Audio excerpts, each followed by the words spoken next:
Bueno, y voy a empezar justamente con mis mellizos, porque yo siempre digo que soy una persona que ya nací con el chip de género en mi cabeza, pero en realidad les voy a confesar un secreto, que el curso práctico y acelerado de igualdad de género lo tomé cuando irrumpieron en mi vida Nacho y Susi.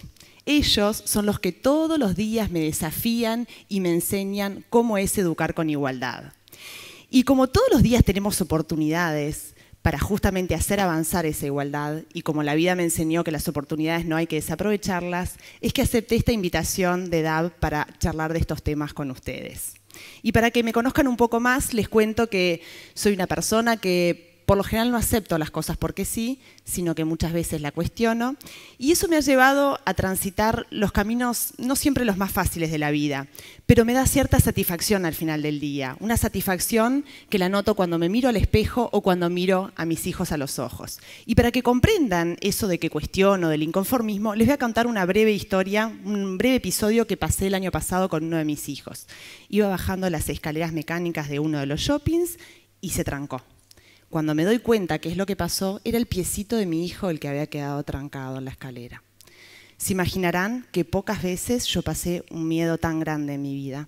Pero por suerte fue solo el susto, porque no pasó a mayores. Pero algo no estaba bien. Lo primero que hice fue pedir una entrevista con la gerencia para ver qué es lo que pasaba. Ellos, después de analizar las cámaras de seguridad, me recibieron, después de comprobar que todo fue como lo relaté. Y lo insólito de esta historia es la respuesta que me dieron. Ellos me dijeron que el caso de mi hijo no era el primero ni el último, que había más casos reportados y que las escaleras siempre habían funcionado así. Y eso es lo que me enoja, que me respondan porque esto siempre se hizo así o porque esto siempre funcionó así. ¿Y por qué les conté esta historia? Porque justamente eso es lo que pasa con las desigualdades de género. Venimos con una inercia, heredando cosas del pasado, las naturalizamos, no nos damos cuenta y las seguimos replicando en el presente y en el futuro. Eso es lo que pasa con nuestras vidas cotidianas con la desigualdad de género. Porque las mujeres venimos remando la de atrás, tratando de luchar para tener igualdad de derechos entre hombres y mujeres, porque los derechos que tenemos hoy en día no cayeron desde el cielo. Hoy las mujeres podemos votar, estudiar, trabajar, ser propietarias. Y todo eso fue gracias a muchas inconformistas y muchos inconformistas que lucharon y pelearon por estos derechos. Y yo les voy a robar un minuto de su tiempo para poder hacerle un homenaje a una de mis inconformistas preferidas. Es ella, se llama Kristen Switzer. Seguro que ustedes no la conocen, no tienen por qué conocerla, pero ella fue alguien que me permitió hacer algo a mí en mi vida que me conectó con la libertad, con la autoestima y con la confianza, correr maratones. Ella fue la primera mujer maratonista que se atrevió en 1967 en Boston a correr la maratón. ¿Cuándo? Cuando las maratones eran solo cosa de hombres. ¿Por qué? Porque siempre se había hecho así. Y ella se atrevió. Ahora, para inscribirse tuvo que anotarse con un nombre de varón y colarse. Y miren lo que pasó cuando los organizadores la detuvieron.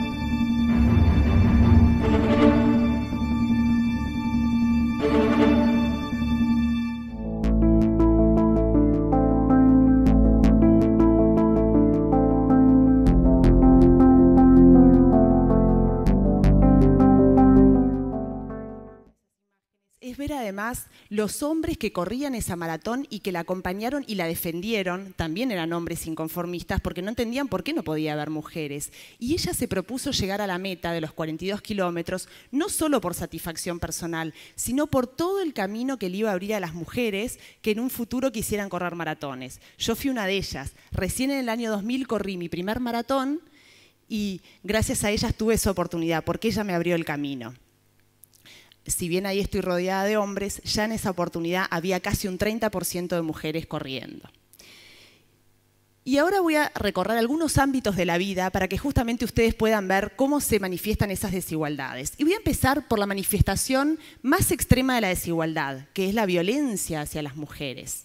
¿Ustedes sabían que es una epidemia a nivel global? ¿Que 1 de cada 3 mujeres sufre o ha sufrido violencia física o sexual? Pero voy a hablarles de una forma muy particular de la violencia que por lo general afecta a las niñas y que tiene consecuencias gravísimas. Y estoy hablando de la mutilación genital femenina. Y permítame leerle la definición. La mutilación genital femenina comprende todos los procedimientos que, de forma intencional y por motivos no médicos, alteran o lesionan los órganos genitales femeninos. Implica quitar y dañar el tejido genital femenino normal y sano para evitar que sientan el placer sexual. Y cada vez más somos las personas indignadas y las instituciones indignadas que hemos denunciado esta situación. Y por suerte, muchos países ya la han decretado una práctica ilegal, pero algunos otros países la siguen aceptando. Entonces tenemos que romper el esto siempre se hizo así, en este caso por tradición, religión o costumbre. En Uruguay eso no pasa, por suerte, en estas latitudes no ocurre, pero sí que ocurre violencia hacia las mujeres. Y este dato es del año pasado, la encuesta que se hizo a nivel nacional, de existencia de violencia física, sexual, psicológica o económica. Y si bien recién en el año 1995 en Uruguay la violencia doméstica es un delito, sabemos que muchas mujeres aún no lo denuncian y que el problema está socialmente invisibilizado.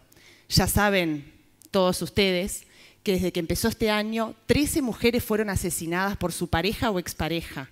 Y Uruguay ocupa el puesto número 1 en Latinoamérica y el Caribe, compartido ese triste podio con El Salvador, por tasa de muerte de mujeres por parejas o exparejas. Otro legado que hemos heredado las mujeres es la carga que tenemos en nuestros hombros del trabajo en el hogar.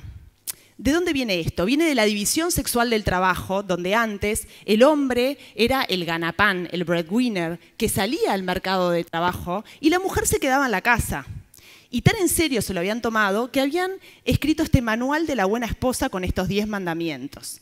Por suerte en este ámbito también aparecieron muchas mujeres inconformistas que quisieron romper el esto siempre se hizo así y salieron al trabajo, al mercado de trabajo. Y hoy en día es un mito decir que los hogares son mantenidos por hombres, porque en 2 de cada 5 hogares las mujeres en Uruguay son las principales aportantes del hogar.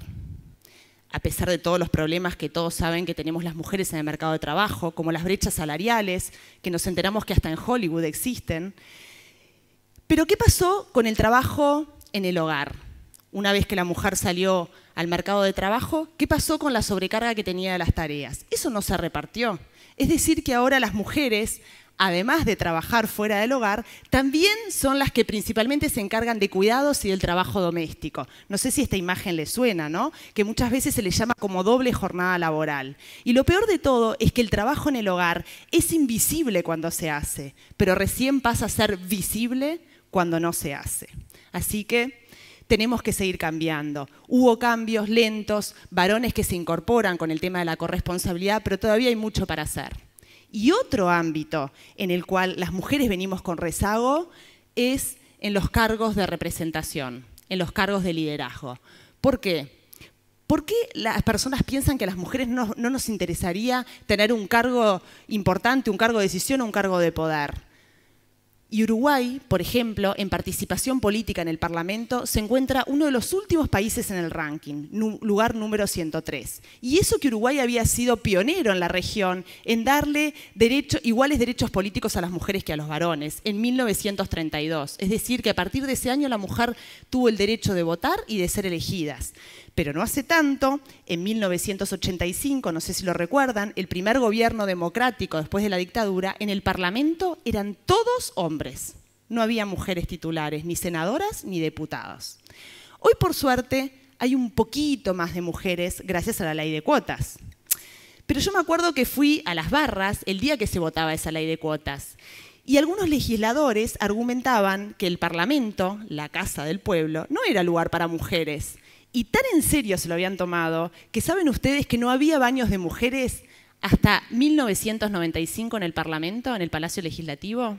¿O sabían ustedes que la primer mujer legisladora que queda embarazada cuando va a solicitar la licencia maternal le dicen no lo teníamos previsto? y le ofrecieron tomarse licencia por enfermedad, ante lo cual ella hizo su propio proyecto de ley. ¿Y saben en qué año fue eso? Año 2000. Y otro ámbito en el que quiero indagar con ustedes es el de los estereotipos, porque los estereotipos de género lejos están de ser una tontería, sino que son moldes que se multiplican y multiplican las desigualdades y las injusticias. Por ejemplo, los estereotipos de belleza que le exigen dramáticamente a las mujeres y que le causan tanto sufrimiento. O los juguetes sexistas. ¿Por qué? ¿Dónde está escrito que un niño no puede jugar como un muñeco a ser papá? ¿Cómo le explico a mis mellizos que ellos comparten sus juguetes? Y cuando un papá o una mamá viste a su niña de princesita y la educa para que espere a que su príncipe azul la rescate, mientras que ellos mismos, si tienen un hijo varón, lo educan para que sean protagonistas de su propia vida, emprendedores, ingenieros. Pero por suerte acá también hay inconformistas y rebeldes, como la niña Charlotte de 7 años, que seguro la deben de conocer porque el año pasado en las redes sociales explotó y se difundió la carta que ella le escribió a Lego. Y Lego se vio obligado a sacar una línea de juguetes de mujeres científicas. Y ni que hablar con el fútbol, deporte. Es como que los deportes tuvieran sexo. Y si una niña quiere jugar al fútbol, son los adultos que los desestimulan y le dicen, no, elegí otro deporte, tal vez el hockey o el voleibol. O sea, en vez de pegarle con el pie, se le pega con un palo o con la mano. Yo me pregunto, ¿qué cambia? Sí, señoras y señores, esto es Uruguay, el mejor país del mundo, según la revista The Economist, no sé si lo recuerdan, pero que en realidad hay mucho por hacer en pro de la igualdad de género, para que las mujeres sintamos mayor confianza y autoestima para superarnos como herramienta. Y ojalá que cuando se vayan de aquí y se les presente una situación la cual es injusta, porque responde solo a la razón de por qué esto siempre se hizo así, tengan la capacidad de indignarse, de enojarse y de cuestionarla, porque el cambio es posible. Y voy a terminar como empezó Emma Watson, que es embajadora de la igualdad, en un discurso que hizo ante la Asamblea General de las Naciones Unidas el año pasado, después que pasara por acá por Montevideo. Ella llamó a la acción para que todos y todas participen para ponerle fin a la desigualdad. Y ella dijo, si ustedes tienen dudas ante alguna oportunidad que se les presente, háganse estas 2 preguntas. Si no lo hago yo, ¿quién? Si no es ahora, ¿cuándo? Gracias.